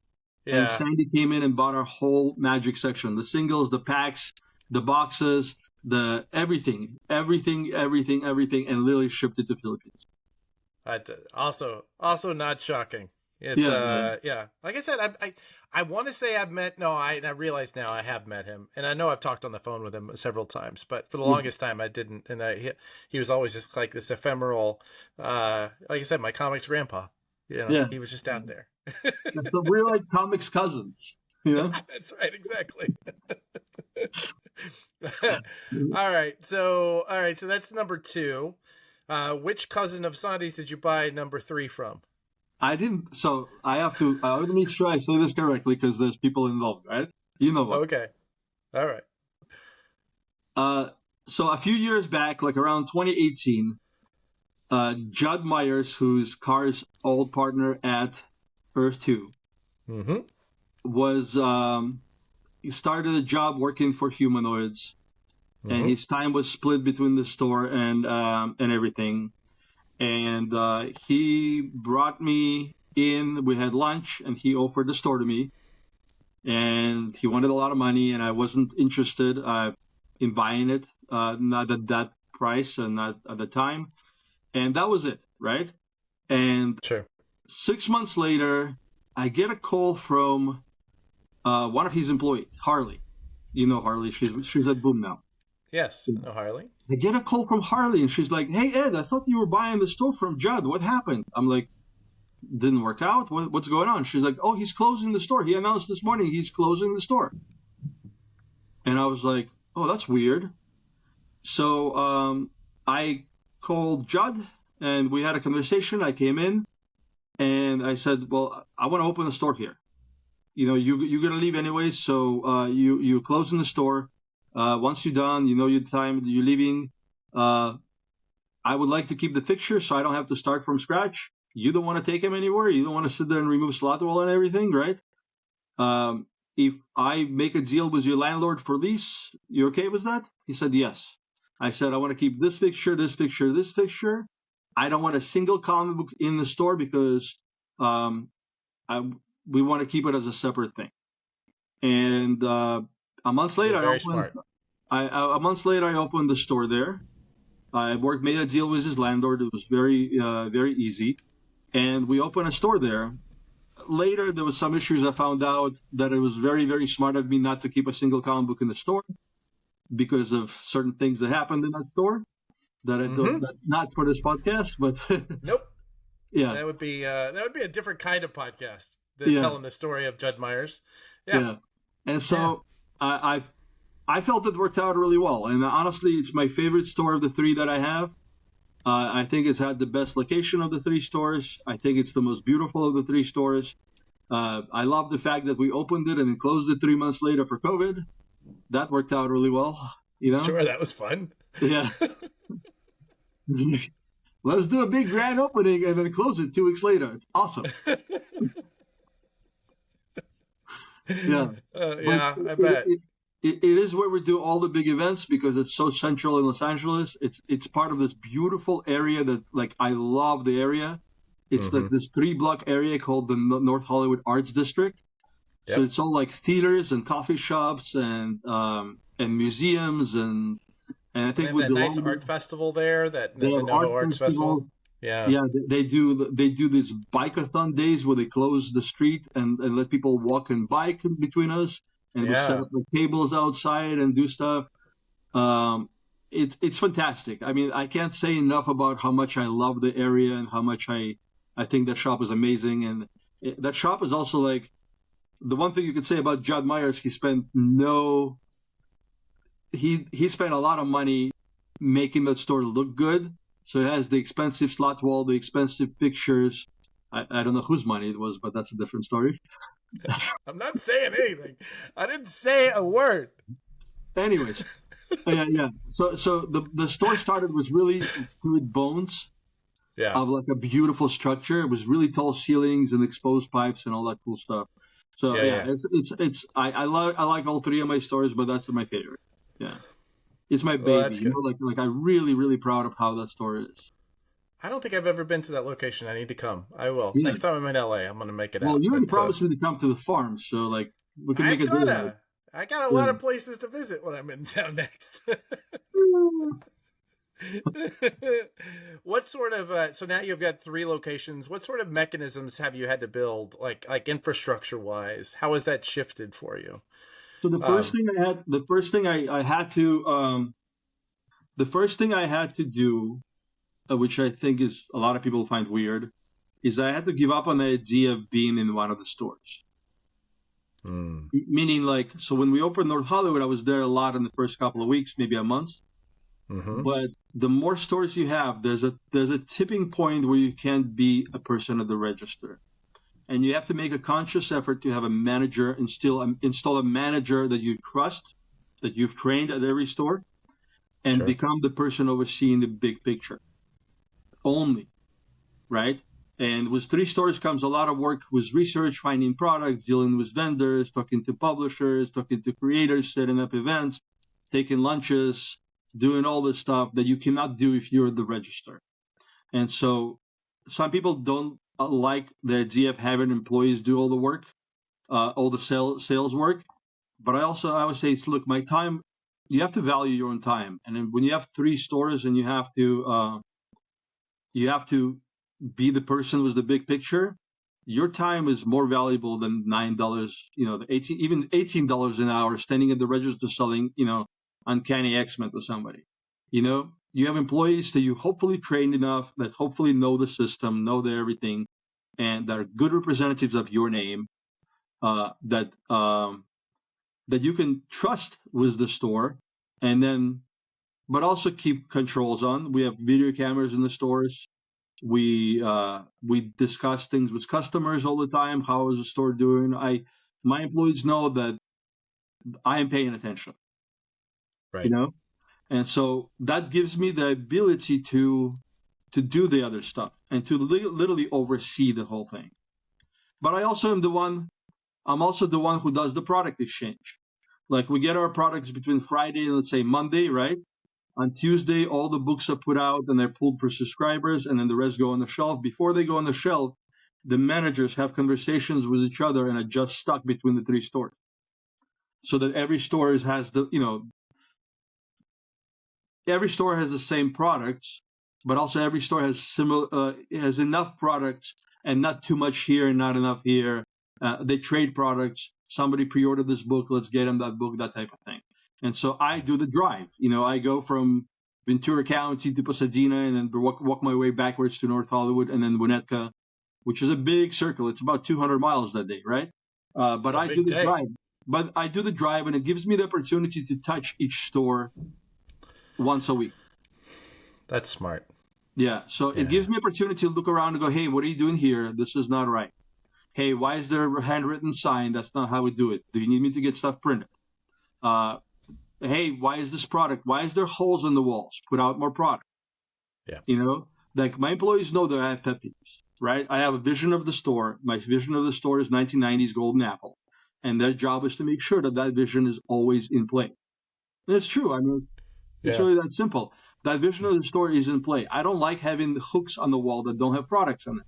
It's a giant pet peeve of mine. Like, there's always product to put out. You know, Uh, I don't like handwritten signs. I don't like boxes of stuff sitting around. You yeah. can't have product. Like if you're opening product, take it all out, put the boxes away, and then go and do the product. When a customer walks in the store, it has to look like a business. Even if you're in the middle of unpacking shipment, it still has to look like a business. You know, Yeah. because they Yeah. don't understand that's what you're doing. When they come in and they see a stack of boxes to the ceiling, that's the impression of your store. Yeah. But they, Absolutely. the expectation of them understanding our business model is insane. You can't have that. No, So they you don't. have to They don't look. want to, you don't want to know how the sausage is made. They Yeah, want it to just to be sausage. yeah, And that's what you want them for them. That's the experience you exactly. want to give them. You want to give Yeah. them a catered experience, right? Right. An experience that you think is the best version of what you can provide, and that means nothing lying around.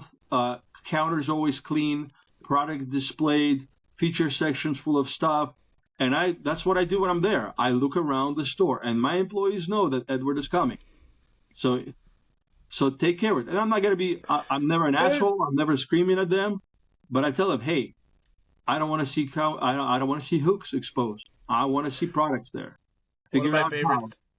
my favorite stories about that is I remember. Do you remember Rory Root? Did you ever Of meet course, Rory? yeah, of Yeah. course, So Roy, for those of you in the audience, Roy owned a shop in Berkeley, California for, several decades.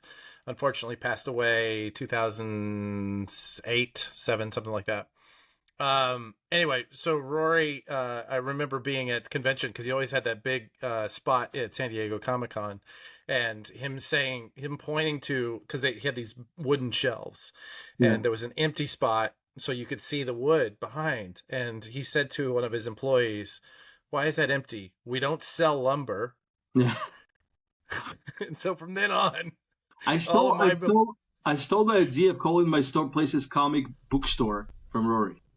oh yeah, Yeah, yeah, yeah, yeah. I mean, he was, totally. So I saw it one time. I saw him mention it. I was like, oh, that completely redefines me. Because yeah. my stores are mostly graphic novels. We don't do a lot of back issues and any of that stuff. So like 80% of the floor space is graphic novels. And so yeah, we're not a comic book store. We're a comic book store. And so all my Coming. stores say on them comic bookstore. So let me ask you a very specific, like this is a really into the weeds kind of question. Yeah. Um, well, you are. I know this about you, and I know that your stores very much are, very spine like graphic novel heavy. Yeah. One of the challenges in running a store like that, and especially running 3 stores, is stocking. How do you make sure that you always have the books that are going to sell in place and are not restocking the ones that don't? It's a challenge. Yeah. Do you have any sort of formulas, or is it all gut? So, Do you well, like? so the way our POS system works on graphic novels. So I'm for those who don't know, I'm running an ancient Dan Shaheen hijinks system that not really a POS system. I can't sell it POS system. It just Yeah. does 2 things. It handles subscriptions well, and it handles graphic novel sales because he kind of had the same mindset of a store's subscriptions plus graphic novel sales, and the rest is all who cares, whatever, right? Yeah. And I don't want to say if I agree with it, but I did at the time I started this, and so the way it handles graphic novel sales is like a bookstore model. Every graphic novel is assigned 2 numbers: how many you have in stock, and what's the minimum number you want to have in stock where you would reorder.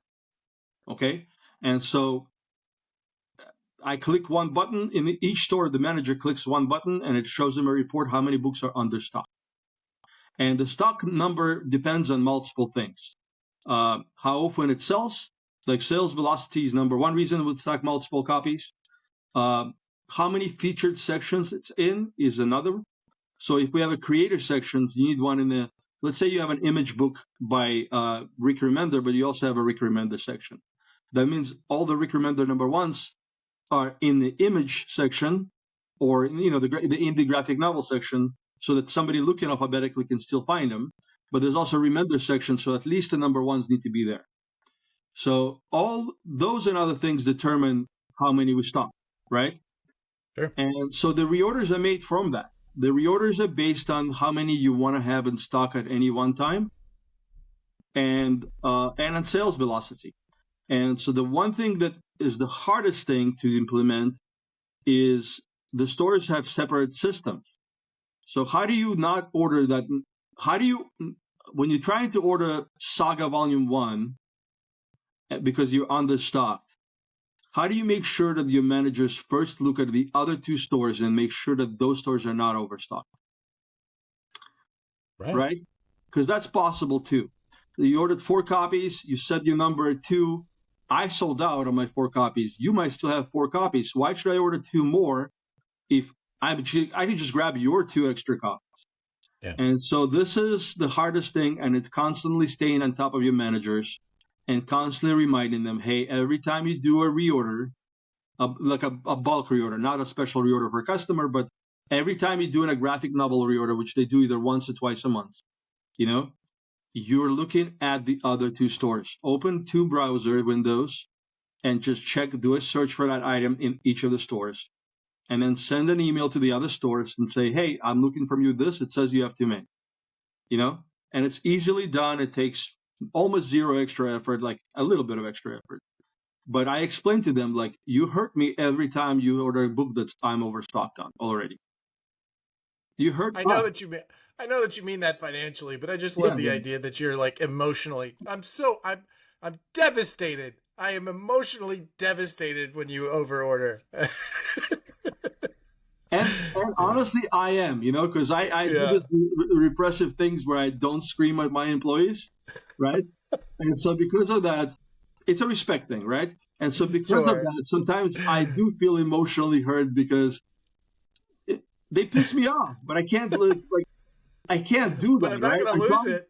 I'm not going to lose it. I promised myself that I wouldn't. So on the inside, I'm hurt a little, but I'm not going to yell at you, but I am going to go home and cry. So it's again, and if it's Saga, I don't really care because God knows we're going to sell 100 copies of Saga after this one.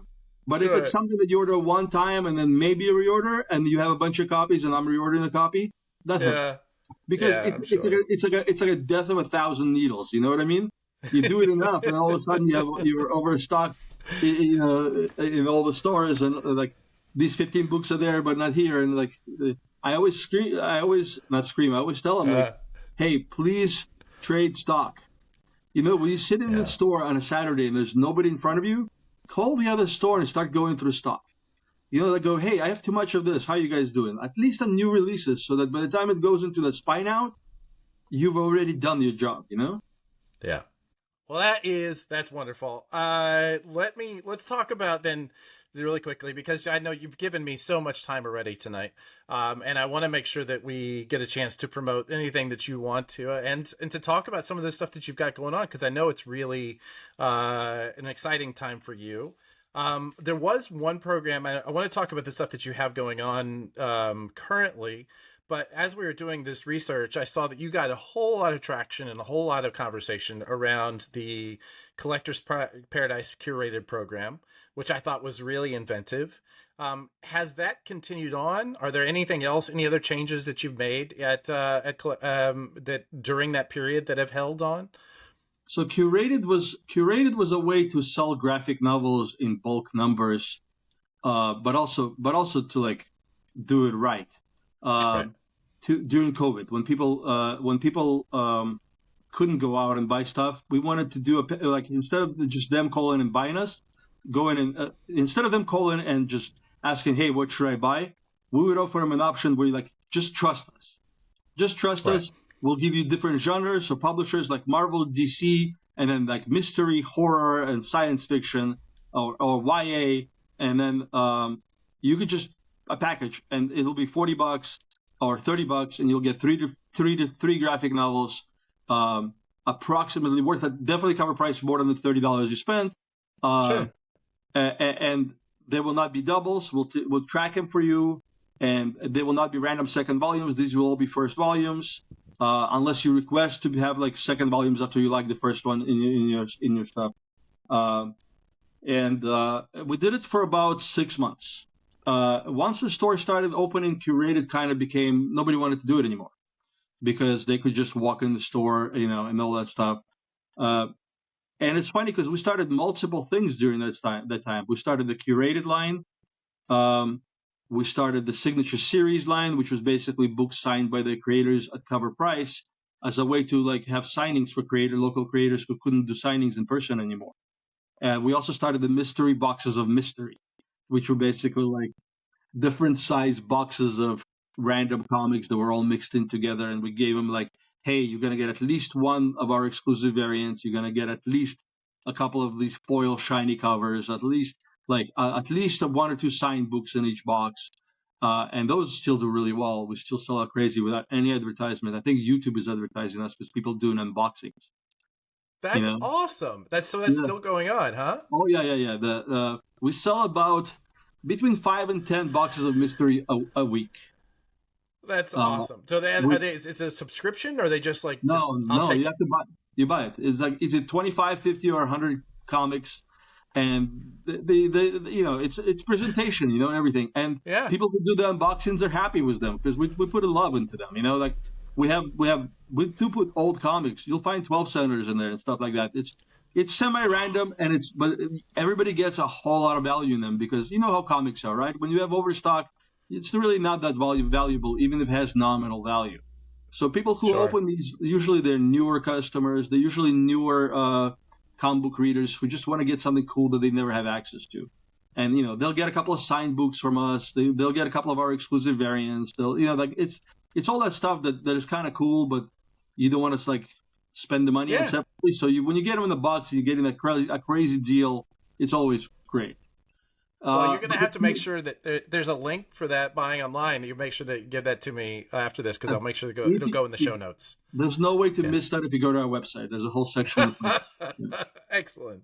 Yeah. Awesome. So the curated kind of went away. People stopped doing it because it was commitment. You had to commit like the 3, 6, or 9 months of being charged and having product shipped. And eventually that kind of was not worth it because there was only a couple people doing it, and the upkeep on that and making sure to remember to send the stuff. It just kind of became a thing of the past, Mm-hmm. We chucked it up to COVID and said, okay, the one thing that took off like for us like crazy, and it's still growing, I still can't believe it's growing month to month, is the Signature Series. The idea of the Signature Series has become a monster of its own. It's its own store. It's its own product. We're working with pretty much almost every creator in Los Angeles now.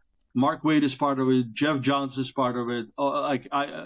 We have a section on the front page that's just the faces of the creators we're working with, and it's this inordinate amount of LA creators that are doing it for us. And the idea basically is this: if a new book comes out, let's say a miniseries, but now we've expanded to graphic novels also. But the new book comes out, 5 issues, right? If you prepay for the book before it comes out, every issue will be signed by one of the creators, and you prepay basically cover price. So if it's 5 issues, $4 each, your cost is $20, and Mark Waid will come every month and will sign all the books. And I've had Mark Silvestri's done it for me. Jeff just did it. Was a big thing with the release of Ghost Machine. People will love the idea because it doesn't just pre-sell a bunch of number ones; it pre-sells readers. It's 5 issues that they're committing to, which means they fall in love with you as a creator, and you've given them 5 signatures, and then we provide certificate of authenticity, so it has value beyond itself. And we're never going to get rich on it because it's cover price. I mean, you make $10 on each set, but we sell sometimes hundreds of sets. Sure. And you get new fans who are just looking, who are, a Mark Waid fan wants to buy it, that even if he's in Omaha, Nebraska, right? He's still going to want that. We're shipping worldwide. That is so smart. That is so smart. Yeah. And as you're pitching that, I think it's because you've said his name a couple times. I just kept thinking, what you truly are, like you and Ryan. How lucky is Bill Leibowitz to have you and Ryan both out there living his legacy? That is the most Bill Leibowitz program ever. That's wonderful. Yeah. We just expanded it to something brand new called the Artist Sketch Series. I always wanted to do a way for the creators to participate in what we do. And like so we artists? started to, It's very hard for a writer because usually a writer gets a paycheck for writing, and that's kind of, there's very little you can do in that. And also, it's anticlimactic to the whole idea of signature series because the whole idea is cover price. And we don't make enough money there to have a contribution go to the creator. But with the artist, a little different. So what we did is something called a spin-off. We have a spin-off of our own program. It's called the Artist Sketch Series.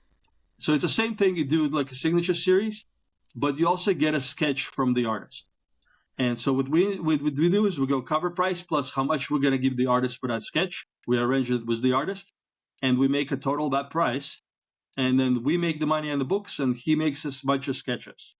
And we have at least 2 right now off for pre-order. One for X Factor, 1 through 6 was the artist Bob Quinn. And the biggest thing we've done on the website to date, the Scott Koblish X-Men thing, was all the I don't know if you've seen he's doing these 4 covers for X-Men relaunch. They're going to have over 1,000 characters. So you can buy a whole set of all those number ones, and Scott will sign them all, but plus he'll do a sketch. And we're closing in on 250 orders of that book. You're going to make this man sketch 250 of them? Well, last time he did it was Fantastic Four, and we did close to 200, and he sketched them in like days, not months. Hey. Wow. That's the most impressive part. Is not, I don't even know. I don't even care how much you're getting per. It's just the fact that you're getting this guy to do that many sketches. That's truly impressive. God brought it to me. Ah. Yeah. He's an old friend that we've done events for 20 years. We're not worthy, man. We're not worthy. That's some legendary shit right there. Again, it's all a relationship. I'll tell you a quick story. Scott used to do a bunch of signings, right? This is like the early 2000s when he was the artist of Deadpool, Scott Koblish. And he would do signings, and people come up and like ask for sketches, and he would just stand there and do sketches. I'm like, Scott, you need to start charging for sketches. This is your art. How can you not be charging for sketches? And I would see him at a show, and he's sitting there and doing a bunch of sketches, and he's got a giant line in front of him, and he's not charging for sketches. He's just happy to do sketches for people, right? And I'm like, Scott, you gotta stop it. Put a piece of cardboard with head sketch $15, full sketch $25, blah blah blah. And then if your line is too big, increase that amount. Do the retail principle, right? Right. He came back 6 months later and he was gushing. He's like, Edward, I'm making so much money at conventions. I feel bad. But I'm making so much money, and there's still lines in front of me, and they don't pay gladly for sketches. I'm like, I told you. You have value. You're a comic book artist with a skill that none of us have. Right. And so Scott always remembers that, and he always takes care of us. It's a lifelong friendship now. That's wonderful. Yeah, and that's what it is. It's about a relationship. Yeah, absolutely. I feel like if there's a theme in anything that you've said today, it's that it's all about building relationships and building on them and the structure of those. So that's wonderful. That's beautiful. It's a beautiful story. Yeah. So before we leave Comic Collector's Paradise, just specifically, are there any other programs or anything else you're excited to talk about before we had the platform? Because we're at an hour 43 in, which means that there are literally like 5 or 6 people, and one of them is you watching. So we should make sure that I hope Lena watches till the end. That's all I care about is that my wife watches till the end. 30 years of marriage. That's true. All right. Well, good. So anything else? Is there any other? There's always stuff happening. My schedule is into October and November now, but we're doing some big stuff in September. I can't talk about the plans yet. It's our 30th anniversary, and we will have events that are you have to see to believe. It's I'm trying to pull out all the stops. I'm working with publishers. I'm working with a charity. We're going to do a big, giant charity event that's awesome. That is going to bring comics, hopefully a lot of comics, to the troops.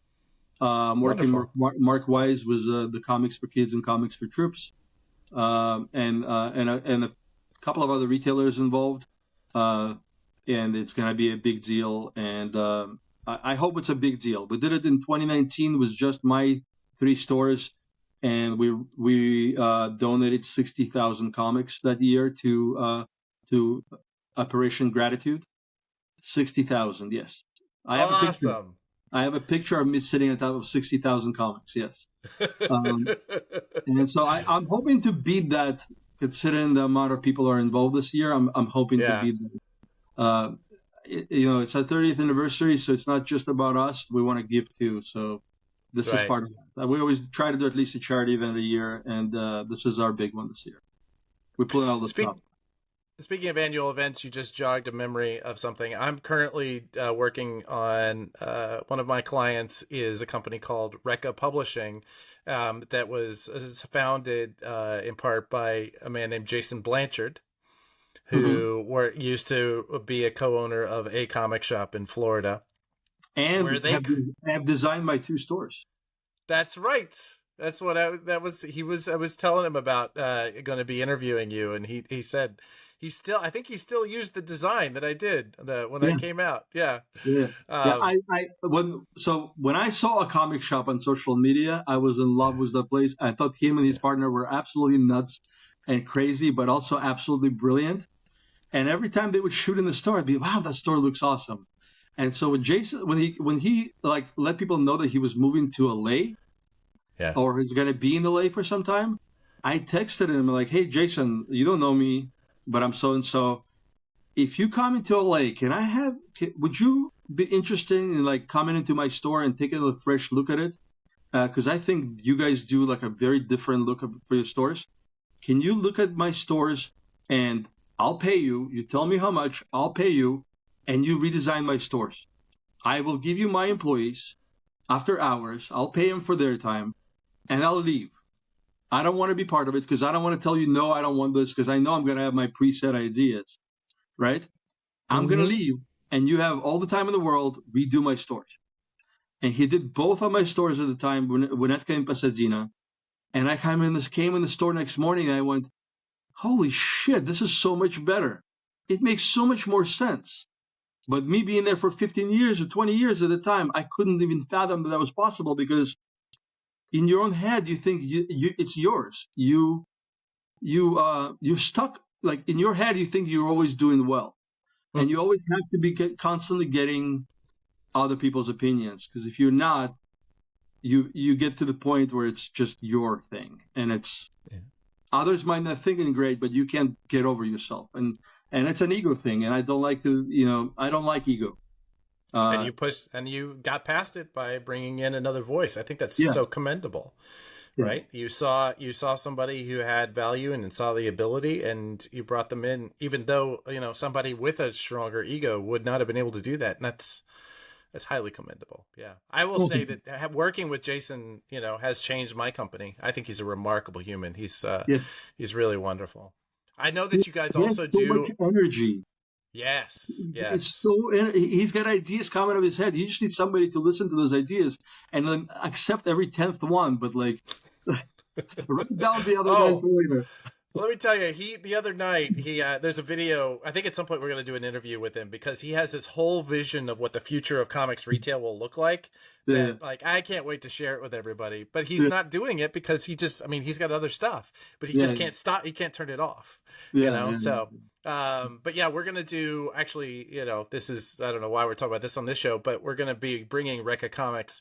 We'll be coming to comic shops in spring of next year.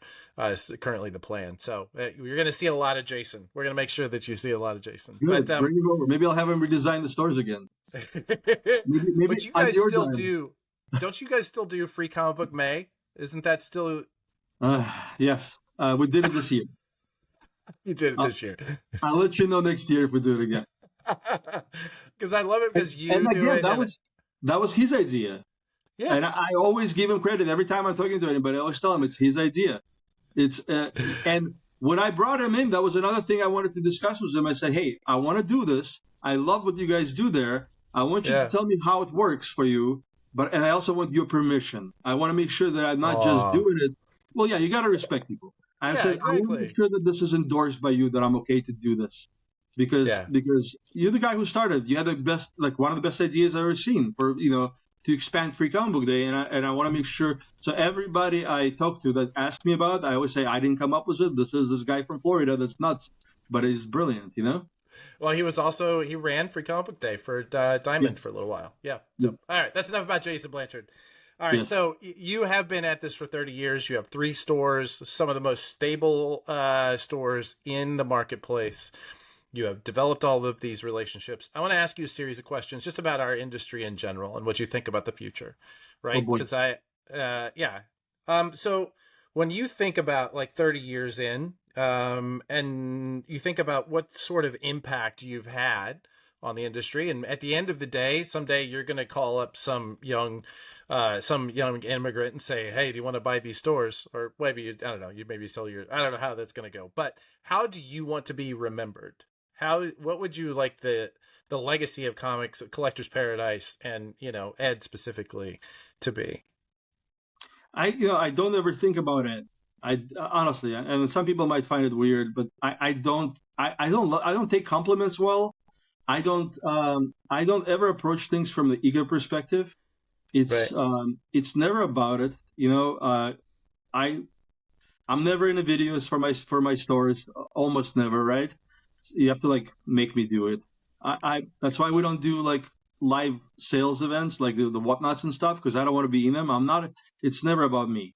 Right. Like if the company is remembered, if Collector's Paradise is remembered, you know, years later after whoever takes over it or doesn't, that's all I care about. But also like people remember their experiences, and that's what's important. I've been to people's weddings. I've seen their kids born and been and seen them. I've seen kids born and then become my customers. Like in 30 years.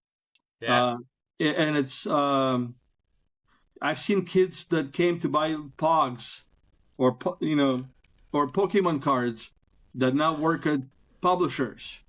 And are friends, and I still love them to death. And I love their families, and that's what it's about. I mean, I always said it's a community, and it's not it really is not about me. And that's the only way to do it. And I think that's why we're successful, that we don't make that thing. It's not, Right. and I know like Bill was always a big figure, right? Bill was always a big visible figure. A lot of it was about him. He used his big personality and his giant size and everything and he needed to do it at the time. These days, there's much easier ways to be visible, right? So you don't need to be about Bill. So I never make it about me. And again, I'm not tooting my horn. I'd be the So last person to do it. no videos of Ed dancing on TikTok coming anytime soon. You No? found a video of me dancing. Actually, there's a video of me Oh, there is a shuffling. video of the two of us where you are dancing. That's right. I'm singing, so I'm people not should not find dancing. it. I'm not dancing. I'm shuffling. Shuffling. Ah. All right. What Yeah. would you say? I'm gonna get real serious here. And by the way, if you guys can find that video, it is worth it. Oh God, no! I'm so off key. It's so bad. It's so bad. Please, Steph, that does not go into the show notes. Does not. No, no way. I'll send you the link. I know where it is. Don't you do it. Um, what would you say? What would you say is the biggest threat to? I feel like comics is always going to be resilient, but I think we've all seen futures where comics retail is a struggle, where the direct market is a struggle. What would you say is the biggest threat that we're facing in that? Well, we have I have a doomsday scenario in my head that I've talked to people about it, and it has to do with the way most stores operate, and so most stores, even those that diversify as much as we do and have giant indie sections and try to focus as little as possible on promoting Marvel and DC because they promote themselves. Most, if you look at our sales, still probably have 30% Marvel, 30% DC, or 20% DC, and then the rest is everything else. A lot of stores that are not like ours probably have 50% Marvel, 40% DC, and 10% everything else, and those are going to be in trouble.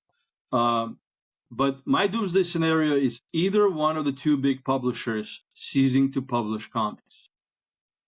The instant that happens, by the way, it doesn't have to be both. Either one, either of the big two ceasing to publish physical comics means instant death of the comic book retail industry.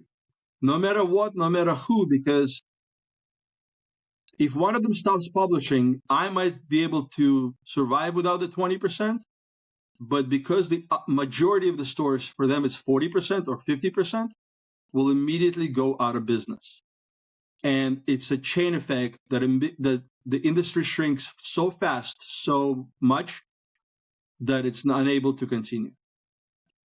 And that's what wakes me up at night, is the news waking up to Bleeding Cool reporting that DC has decided to go digital only, and Marvel has decided to go digital only, for whatever reason. I'm not saying that's going to happen, but that's what I measure the other things I'm worried about against. That's the doomsday scenario for our industry, because I don't think that it's possible for us to survive. Meaning, like, no matter how much effort I put into being like friendly to indie publishers and not relying on Marvel and DC, it doesn't matter, because 80% of my brethren do not.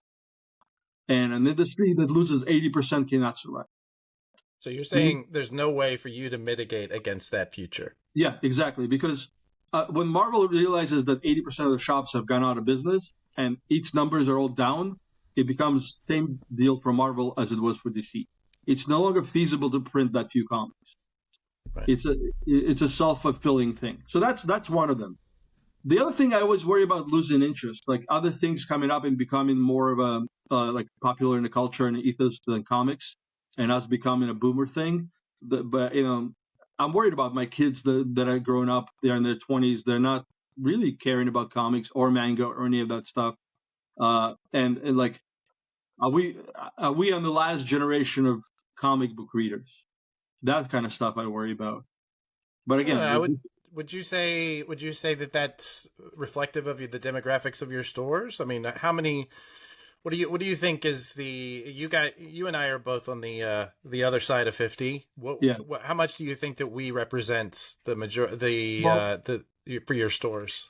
Having the stores so geographically far away from each other, like the distance between Winnetka, which is the west side of the valley, and Pasadena, which is like close to downtown. I have different demographic, completely different demographic. Pasadena is much older. Pasadena is, and I'm seeing the effects of that loss of generation of readers already in Pasadena. When the numbers decline due to whatever, they decline faster in Pasadena. The people in Pasadena are professionals. My average customer in Pasadena is a professional, that's been collecting comics for a long time. We also get the dads with kids and all that stuff on the weekend that which is great, and that's why we have a giant kids area. But I'm seeing the Pasadena crowd is older. The crowd in North Hollywood is totally different because it's a hip, young area. We get a lot of artists, a lot of designers, a lot of computer people, animation people, because of all the studios around. So that store has a much more hipper outlook and a much younger outlook. We sell more art books, we sell more indie books, we sell more local creator books that we sell in Pasadena. Winnetka is somewhere in the middle. It's a very suburban store. So it is, and it's close to like Thousand Oaks and Woodland Hills, which are old valley areas. There's a lot of older people, but it has some influx of the other stuff. So I get all kinds of different stuff. But I'm watching the trends. I'm watching like, hey, how many of our subscribers are under 30? How many of our subscribers are like old guys my age? How many of them females? It's those are numbers that are very important because we need those new demographics, and and we constantly try and position ourselves to welcome those new demographics. You have to keep doing that because you have to, that's the only way to do it. You have to do your part, right? It's like global warming. Yeah, we can't worry about what China does, but we have to do our part, right?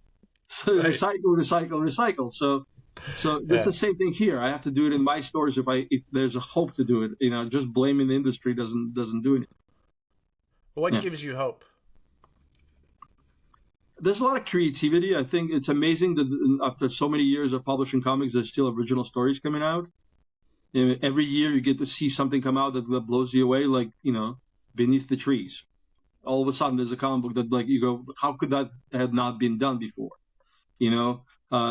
Tony's success was Stray Dogs and Feral. Like, how has nobody done a horror book with Disney characters, like, with characters that look like Disney characters, I see some innovation still happening. And I even see Marvel and DC, lately at least, getting back to the basics and understanding they have to produce hits. Marvel was the Ultimate Universe, DC was the new stuff they coming up with, the Absolute Comics thing. I think they've realized they need to get stronger, after years of floundering. I mean, especially DC. I mean, I love those comics, and I like a lot of the creators and friends of the company, but they've had no focus, And I think this year they finally maybe seen the light, the light of like, hey, maybe we are screwing up, Where before they were like, who are you to tell us we're screwing up? So you see, like, especially after this year's Comics Pro, they've really kind of at least made a visible effort to do better. Right. Yeah. Wonderful. I mean, we'll see. But again, it's still like what's in the ethos of the population. Like are we still going to be interesting 10 years from now? Ed, in the time that I've known you, you've not only have you grown 3 stores, you've raised a family, you've raised tropical fish. I believe there was an ambulance company there that we didn't even talk about that chapter. Trust me, don't worry. Is there what's new on the horizon? Is there anything new for you? No? The farm fresh eggs is as far as it'll go. Hey, I've considered selling farm fresh eggs at my stores, okay? I love farm fresh eggs, man. I'm an egg snob. I'm all about it. I'm here for it. Buddy, this has been so much fun. Thank you for this. Is there where should the folks that want to find you and want to in on this signature series and mystery box of mysteries, where should they go look? Box of mystery. Oh, okay. The mysterious box of mysteries. Okay, go ahead. Where can I find you? Cards.net. Comics and cards. Cards.net. I don't know what cards stands for anymore, but because we don't even do cards anymore. But